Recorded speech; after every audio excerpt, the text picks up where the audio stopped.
Question একটা। এই কোয়েশ্চেনটা তাহলে করে ফেলি। আপনার বলো। আপনার ওয়াইফকে অপহরণ করেছিল এই শেখ মুজিবের, তারপরে গোলাম মোস্তফার ছেলে এরা, কামালের বন্ধু-বান্ধবেরা। না, এটার গাজী হোসেন নিজে নিজে ছিল। নিজে আচ্ছা। তো হ্যাঁ, নিজে। আপনার স্যার আপনি এটার বিচার চেয়েছিলেন শেখ মুজিবের কাছে। আপনি আমার এটা বউ বিচার কন্টিনিউ চেয়েছিল। করেন। জি, কন্টিনিউ করেন স্যার এবার। হ্যাঁ, যে আপনি আপনি প্রাইম মিনিস্টার, কারণ ঘটনাটা মুজিব কি ছিল স্যার? ঘটনাটা কি ছিল স্যার? একটু শুরু থেকে বলেন। ঘটনা এটা একটা মানে মজার ঘটনা। আচ্ছা, তুমি শুনতে চাও? তুমি তো আমার বইতে লেখা আছে যদিও। সবাই শুনতে চায় স্যার। সবাই, আমি একা না, সবাই শুনতে চায়। ঘটনাটা হচ্ছে, আমার এক খালাতো বোন, তার নাম তাহমিনা। তার বিয়ে ঠিক করেছিলাম আমি আর নিম্মি কর্নেল রেজার সাথে, যে আমাদেরকে জুনিয়র চাকরি। তার সাথে বিয়ে হবে, অনুষ্ঠান হবে লেডিস ক্লাবে। তো দুপক্ষেই আমাদের পরিচিত, অতএব আমরা হলাম রায় মিডিয়া। ঠিক আছে, ঠিক আছে। তখন আমরা কি করলাম, সমস্ত অ্যারেঞ্জমেন্ট আমাদের উপরে দায়িত্ব আসলো। তো কাকে রাখি আর কাকে বাদ দিই, এত মানুষের সাথে পরিচিতি। তো আমরা যাই হোক বেশ ভালোই, প্রায় 2-3 হাজার লোকের মতো লোক ইনভাইট করা হলো দুই তরফে। চলছে বিয়ের আসর। তখন আমার একমাত্র শালা, যার নাম বাপ্পি, ও ম্যাকগিল ইউনিভার্সিটিতে পড়তো, ওখান থেকে ছুটিতে আসছে দেশে। He was also present in the ceremony. আমি আর নিমিত দুই পক্ষের মানে হোস্ট বলতে পারো, হুম। সবাই দেখাশোনা করছি। বাপ্পি বসে আছে ছেলেদের যেখানে বসার জায়গা সেখানে। তখন লম্বা চুলের একটা ফ্যাশন ছিল আর কি। He has just come from Canada, তো লম্বা চুল, and he had beautiful hair, and he was a handsome man. হুম। আমার মতো এত খারাপ চেহারার লোক ছিল না, ছিল ওইটা না। পরে ওইটা ওই অনুষ্ঠানের শেষ হওয়ার আগে বলবো স্যার। জি, বলেন। আচ্ছা, তারপর তোমার ও বসেছিল অন্যান্য গেস্টদের সাথে। তার পিছনের রোতে Gazi Golam Mostafa and his wife was also invited in that function from the other side, not from our side, মানে ছেলে পক্ষের। বুঝতে পেরেছি। তো গাজী গোলাম মোস্তফার ছেলেরা আর তার সাঙ্গবঙ্গ পিছনের সিটে, পিছনের রোতে সিটে বসা।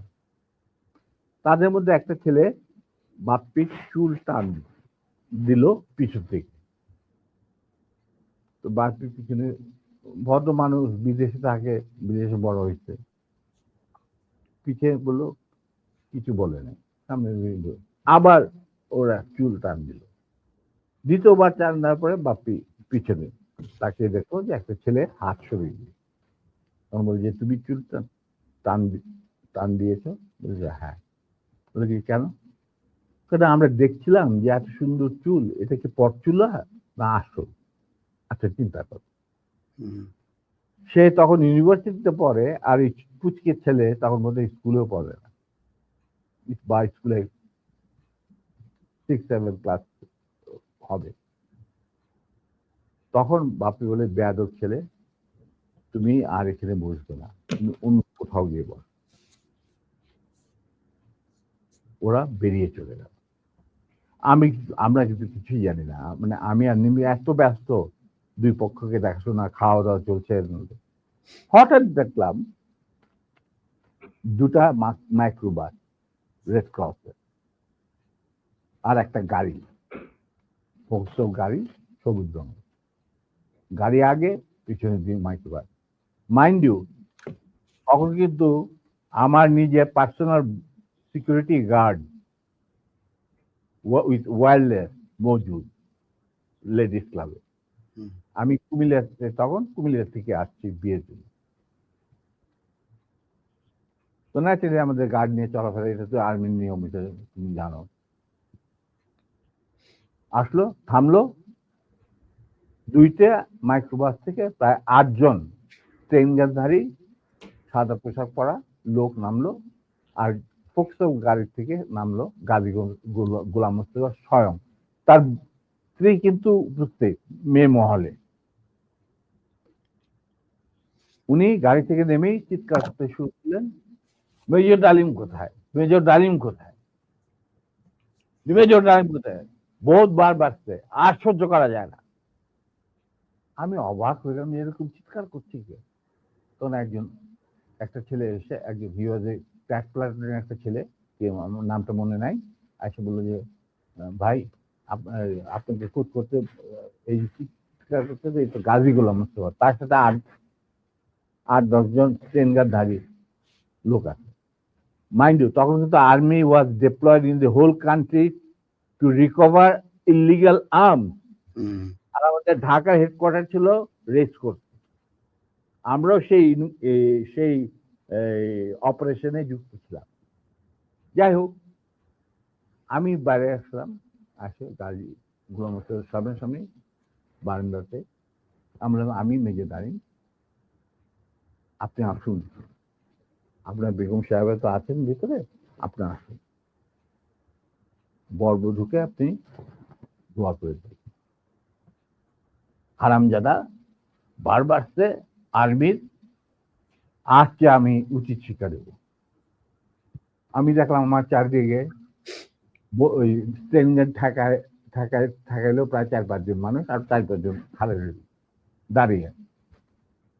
আমরা এটা কি, আমি একজন ট্রেন মানুষ, আমার স্কট আছে ওখানে প্রায় 4-5 জন, ওয়্যারলেস আছে, I can call anyone any time, MP unit যে ইউনিট দরকার হয়। এই কি অবস্থা, একটা বিয়ে বাড়ির মধ্যে এরকম একটা হুলস্থুল কাণ্ড। আপনি দেখেন কিছুই কি ব্যাপার কি, আপনি আজকে তো উত্তেজিত করেন। আমি তো জানি না যে এর মধ্যে কি ঘটনা ঘটে। ওগুলো ওঠ, এ উঠা, মাইক্রোবাইস আমাকে ঠেলতে ঠেলতে নিয়ে যাচ্ছে মাইক্রোবাইস। আপনি ব্যাপার কি গাড়িতে, এটা একটা বিয়ে বাড়ি, একটা মেয়ের বিয়ে হচ্ছে, আর আপনি আমাকে বলছেন উঠ কি, আমার কাপড় টাপড় ধরে টানা 4 জন মিলা আমাকে উঠালো। খবর চলে গেল ভিতর অন্য মহলে, নিম্মি আর আমার শাশুড়ি, আমার খালার শাশুড়ি মানে কন্যার মা, উনি বেরিয়ে আসলেন। ওনারা আসলেন যে কি ব্যাপার, দেখে যেরকম আমাকে ঠেলাঠেলি করে উঠানো হচ্ছে মাইক্রোবাসে। আমি মাইক্রোবাসে উঠলাম, উঠে দেখি চুল্লু আর আলম নামে 2 জন মুক্তিযোদ্ধা, ক্র্যাক প্লাটুনের সদস্য, তারা ছিল আমার ছোট ভাই স্বপনের সাথে, স্বপন বীর বিক্রম। ওদেরকেও মারতে মারতে মানে রক্ত বের করে ফেলেছে, মুখ দিয়ে রক্ত ঝরছে, আহত অবস্থায় তারাও মাইক্রোবাস। তখন আমার খালাম্মা গাজীকে বললো, গাজী সাহেব আপনি কি করছেন, আমার মেয়ের বিয়ে হচ্ছে, আর দে আর দি, তারা বর পক্ষেরও কন্যা পক্ষেরও, কি হয়েছে কি, ওরা তো ব্যস্ত। বলে আমি ওদেরকে উচিত শিক্ষা দেবো, ওকে আমি উচিত শিক্ষা দেবো। তখন আমার স্ত্রী বললো যে আপনি তাকে একা নিয়ে যেতে পারবেন না, আপনি আমাকে সঙ্গে নিয়ে আসবেন। ঠিক আছে চল, ওরেও ধাক্কা দিয়ে উঠায় দিল মাইক্রোবাসে। তখন আমার খালা বললেন, গাজী সাহেব আপনি কিন্তু বাড়াবাড়ি করছেন, ঠিক আছে, যেখানে আপনি নিয়ে যেতে চান আমিও যাবো সাথে। গাজী কি স্যার তখন ঢাকা আওয়ামী লীগের সভাপতি নাকি? তখন সে আওয়ামী লীগের সভাপতি নয়, he was also the chairman of the Red Cross। বুঝতে পারলা? শেখ মুজিবের সবচেয়ে প্রিয় লোক সে তখন। সে ঢাকার মধ্যে মানে ঢাকা শহরে সে হলো মুজিবের সবচেয়ে বড় লাঠের সর্দার। অশিক্ষিত মূর্খ মানুষ সাধারণত রেড ক্রসের চেয়ারম্যান হয় না, কিন্তু ওকে বানানো হয় যাতে করে লুটের এই যে রিলিফের মার চুরি চামারি করতে সুবিধা। যাই হোক, সেটা অন্য ব্যাপার। তারপরে আমাদেরকে নিয়ে উনি গাড়ি ঘুরে চললেন প্রথম ফার্ম গেট, ফার্ম গেট দিয়ে ভিতরে ঢোকার পরে আমি দেখলাম যে আরে সম্পূর্ণ কোথায় চাচ্ছে লক্ষ্মীবাড়ি ক্যাম্পে নাকি। তখন আমি কি করি, এর মধ্যে আমার খালা আর মিমি নিজেদের শাড়ি ছিঁড়ে চুল্লু আর আলমকে ব্যান্ডেজ করে দিয়েছে, মানে যেখানে ক্ষত, তার দিকে রক্ত পড়ছিল। আমি হঠাৎ বললাম গাড়ি থামাও ড্রাইভার,